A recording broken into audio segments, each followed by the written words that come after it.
This is Kathy Beal of EmpowermentUnlimited.net with Astro Insight for the 2024 Virgo new moon. The new moon takes place on September 2nd, 2024 at 6:55 p.m. Pacific Daylight Time, 9:55 p.m. Eastern Daylight Time, and on September 3rd, 2024 at 1:55 a.m. Greenwich Mean Time at 11 degrees Virgo, 4 minutes. This year's Virgo new moon is relatively uncomplicated and straightforward. Compared to recent events, it's not particularly dramatic or electric or explosive. It isn't pushing or shoving or screaming, although it does deliver a different, potentially startling, and no doubt better way of thinking.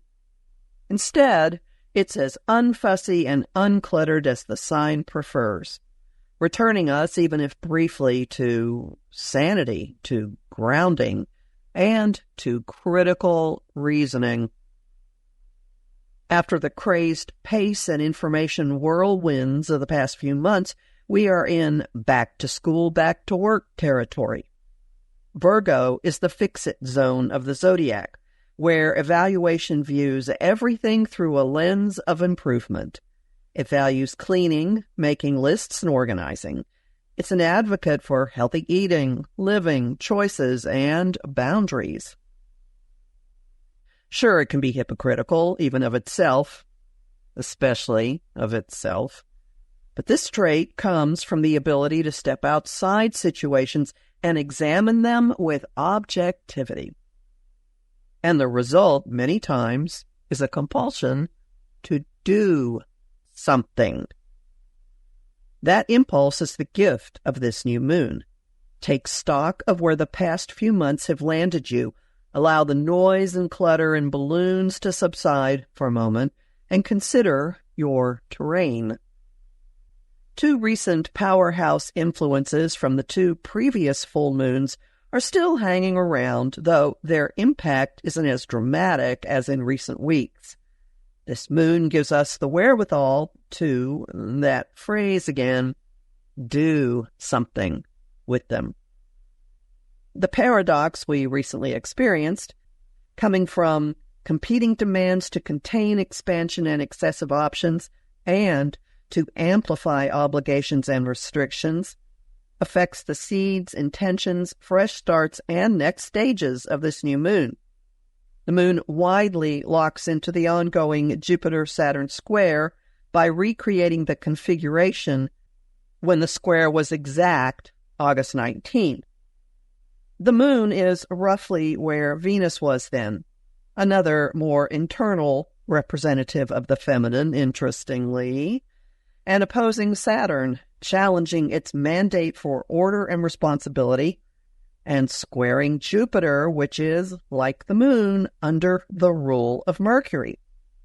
If your mind is still in overdrive, if you're still being bombarded by information overload, this T-square angles for setting boundaries, for turning off noise and clearing out mental clutter, for sorting through the clutter, evaluating the details, and determining what is useful and what is not.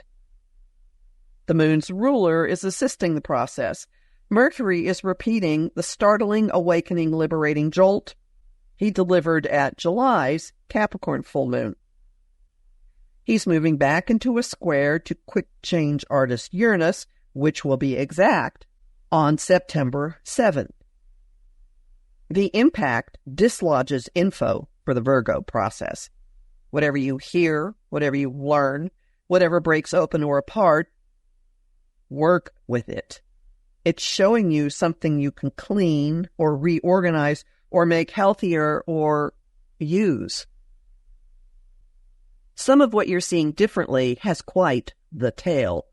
The three outermost planets are traveling cooperatively now for the next 2.5 months, with Neptune in opportunity aspects with Uranus and Pluto, and Uranus and Pluto in a trine.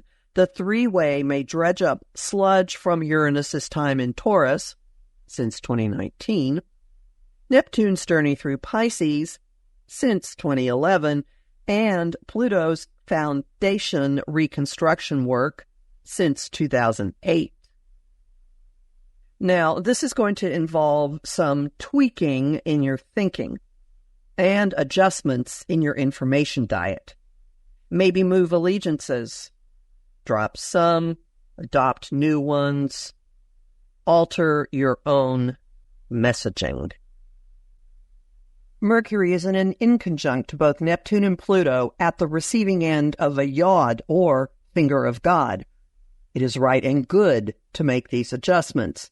Also timely. Also required. So, back to that sludge. When you encounter some of it, what's your assignment?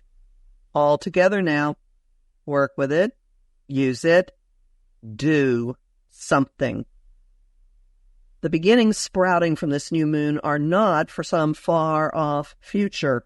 They are for the here and now, on this plane, in real time. Embrace the analytical reasoning that's available to you and think. Think. What are the logical next steps? You don't have to take leaps. In fact, decide not to. Break everything down. First X, then Y, then Z, then... Hey, what are you doing still reading this? Get to work already. I'm Kathy Beal, a professional astrologer with more than 30 years' experience. Visit my site, empowermentunlimited.net, to sign up for my mailing list and get a Jupiter in Gemini quick reference guide as a thank you for subscribing. Listen to my weekly podcasts and book a session with me. I have lots of bonus content at patreon.com/Kathy Beal, including a discussion of the Neptune-Pluto sextile through mid-November, and I am deeply grateful to the people who support my work there. I host the show Celestial Compass on Om Times Radio and TV on the first and third Monday of the month at 5 p.m. Eastern. I also host lively conversation on Facebook on the page Empowerment Unlimited and in the group The Astro Insight Lounge. I post on Instagram and Threads at KABeal and on YouTube at the Professional Aquarian channel.